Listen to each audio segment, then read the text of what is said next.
It is endemic. Just so you know. He said they want to call political insurrection. They don't love Nigeria. That is enough to probably just put a target on their back like everybody is doing. Simply because Obi is Igbo. Easier, right? That they should leave their own party. That's why I said it to you earlier. Those of you who are obedient, why don't you just go and start your own political party? Sort of. But here is the supposed leader of the obedient, right? Because somehow, I can tell you that with the crisis in their party, Labour Party, with Obi and his obedient, what do you call it, firebrand that continue to get into the skins of the supposed powerful people of Nigeria right now. Those ones in APC that feels that they are never going to be challenged. But they do get under their skins. And yesterday I said something, I said, this is probably a good thing. If Obi is no longer, trying to be nice, among other things, like trying to be nice and try to be, there is a word for it, try to kind of like be sort of like a moderate towards speaking out about the state of that contraption. Now he's out of his shells, right? That may be a good thing, because that would mean that that could be the OB.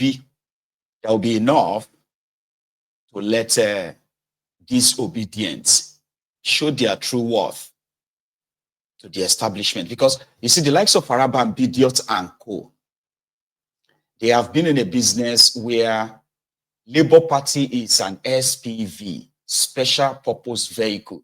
You just use them. You pay these guys, use them temporarily. If you are able, that is, if after you have lost out in APC and PDP and you need a place to run, you go to them, you pay these charlatans. And they don't care, it's cash and carry, you pay them.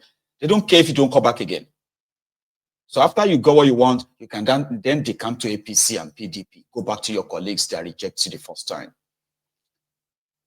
So telling them they have tenure, your tenure ended, your tenure will end in so and so, is alien to them. And they are those who live in the gutters. These are dirty pigs, political jobbers. This is their life. This is all they know. They will use everything they have, all the mud, all the debt, everything that they have to fight you. And that's what Obi and his obedient are experiencing. However, as Obi is getting into the skins of those who claim to be powerful, his obedient also have sort of organized themselves. They have become a very formidable physical, sort of like a movement that is also angling to give the establishment a run for his money. Now, they have released a statement. The supposed guy who is their leader just released a statement that, and it's about the electoral reform and what have you. I've said something about that before. Said, if those of you who are championing for your one Nigeria and angling for or ready to go and participate in their charade again, for the sake of your own mental health, do not participate in a rigged system and come back later to be venting on the same social media. How about you mount the pressure from now? Yeah, I mean, make it difficult for them to actually plan to be able to rig you. Demand for the trashing of this fake constitution. Start with that. So that by the time you put together a new one, you can easily just remove the power to select who is going to conduct your election by one man who is also going to participate in the election, right?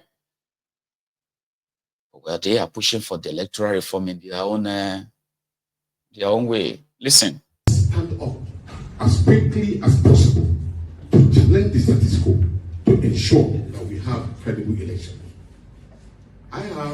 We have developed a 10-point amendment. And it may interest you to know, I was a member or the leader, the IPAC chairman, before the 2010 amendment of the elections. So I am well experienced in IPAC. IPAC is the Inter-Party Advisory Council, which represents the interests of all political parties in Nigeria. I was the chairman, the two-time chairman of that particular body.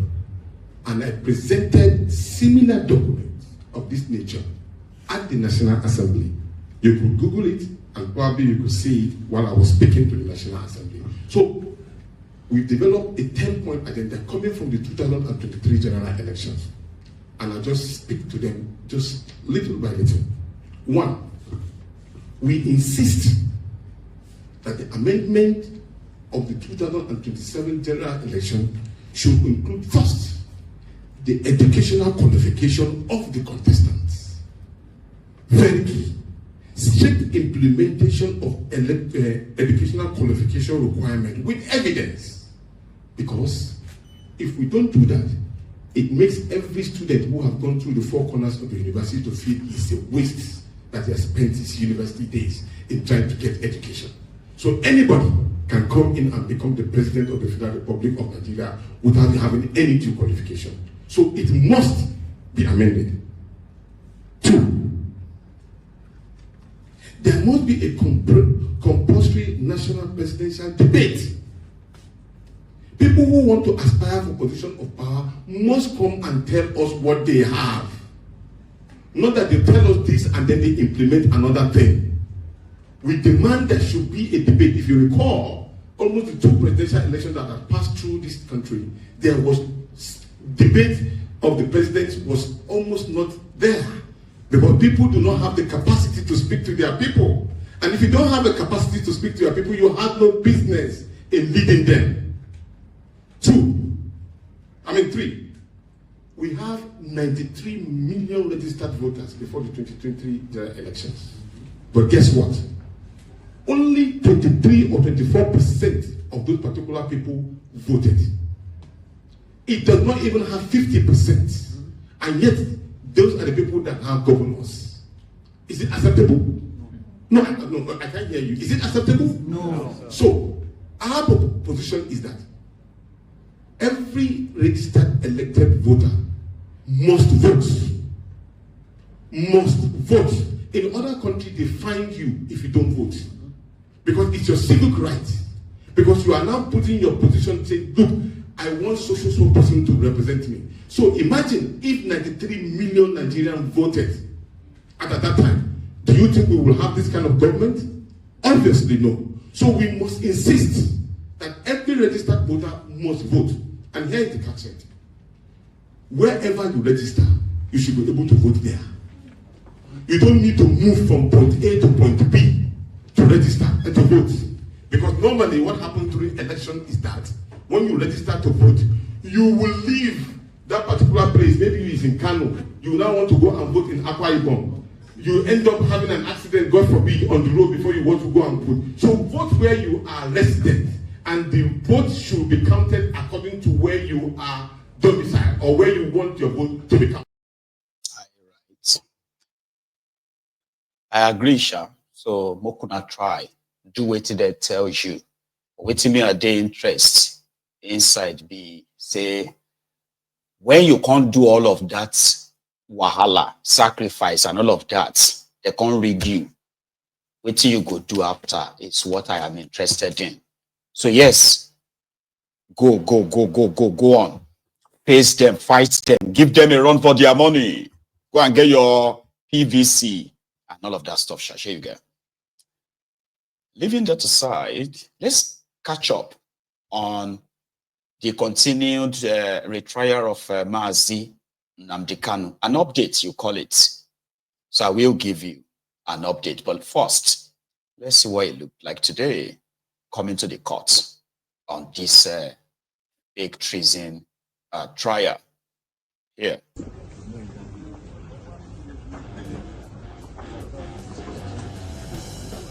That's what I'm saying. BBC. Same person just being group just now.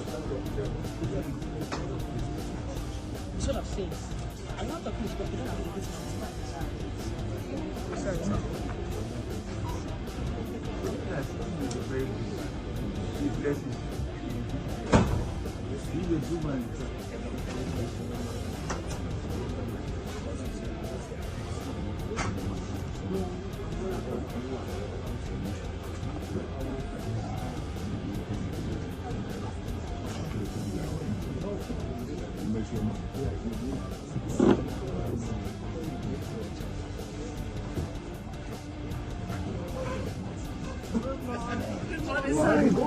Those who were quarreling there. These two fighters, sir. How are you, sir? Very fine. I want you to see me. Thank you. And you too. Thank you. Yes. Good morning, everybody. Thank you.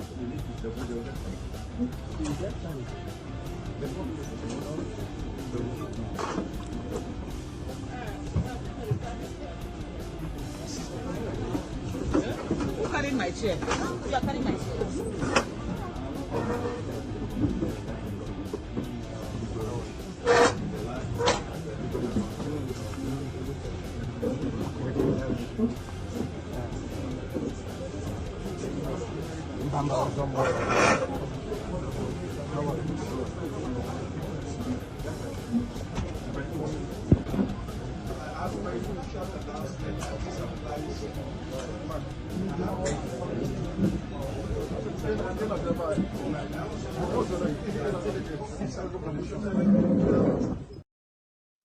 Mazi Nnamdi Kanu. So how did it go in the courtroom today? When the court resumed today, the prosecuting counsel or the prosecution, that is Nigeria, Arabambidiot, I think that's his name anyway, it doesn't matter. But the guy representing Nigeria, charging Nnamdi Kanu for treason. He came up with another request that they would be adding an extra 2 witnesses to their team. And this was not agreed upon before now. So it was agreed. There were so many things, you know, that's why I started counting the days of the trial from 2 days ago. Somebody was trying to correct me yesterday and he said, oh, day 3. No, don't be, I don't know. The first thing that came to my head was to say, how dumb are you? Because the first day after the assignment of the trial to another judge, Omotosho, what he did, first one is to bring all parties together, present, what do you call it, present their case and what have you. And in that regard, everybody presented what they would be presenting, like the prosecution. You know, we are going to present 2 witnesses. We're going to present some other evidences. And this was like, okay, yeah, fine. Oh, our witnesses are not going to come to the open court. Nobody will see their faces. They will be doing so behind the screen. Okay, fine. The defense, once they are all agreed, a date was chosen for the beginning of the trial. And that was why 2 days ago it all started. And the first witness was called. Yesterday, another witness was called. And today, another witness also is called, or, yeah, continuation of a cross-examination. So that ambush of saying you want to add another 2 witnesses was vehemently rejected. And it is still to be ruled on, okay? Then they presented what is believed to be cut out from Mazi Nnamdi Kanu's broadcasts. Then they also played a copy of what is also believed to be the interview that they conducted on Mazi Nnamdi Kanu the day he was extraordinarily renditioned, kidnapped back to Nigeria with his lawyers in presence. So all these were played in their open court today. So the highlight of the conversation was when the prosecution tried to link NSAS to Mazi Nnamdi Kanu. Like he sponsored, he started the NSAS, or he sponsored it, and also all the carnage that happened during the NSAS where the prosecution was trying to hang that on him, in which he rejected.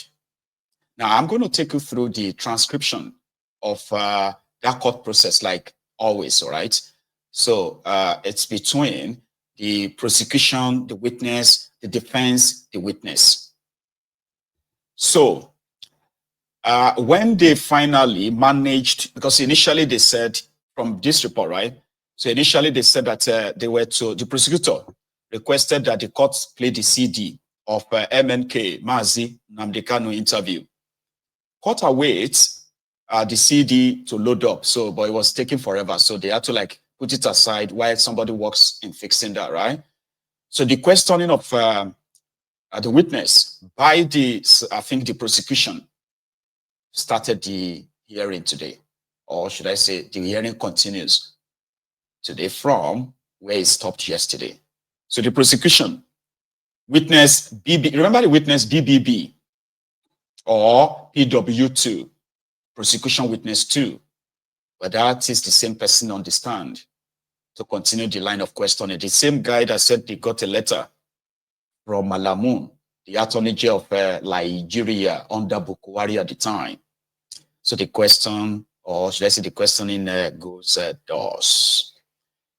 Video of Mazi Nnamdi Kanu interview upon his extraordinary rendition in 2021 is finally being played in court.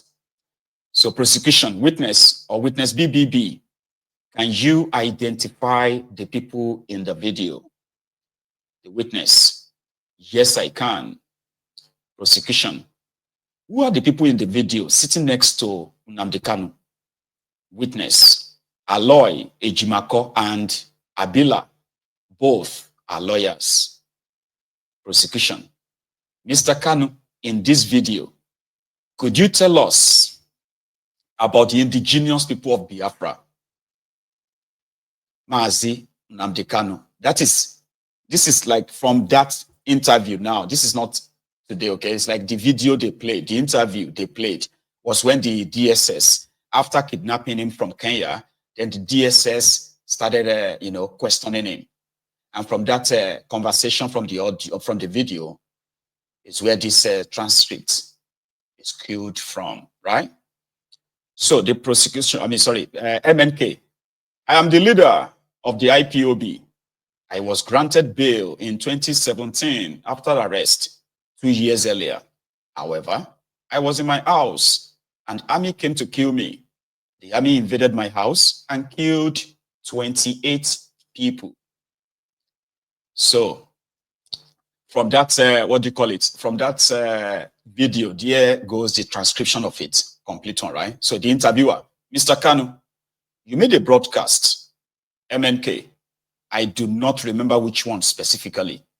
Interviewer, I would rather use DSS, by the way. So DSS, we mean the broadcast made during the NSAS protest. Mazi, the purpose of my broadcast was because the army was killing protesters in Lagos. So the transcription of the interview, the content of Mazi's interview, right, after his rendition.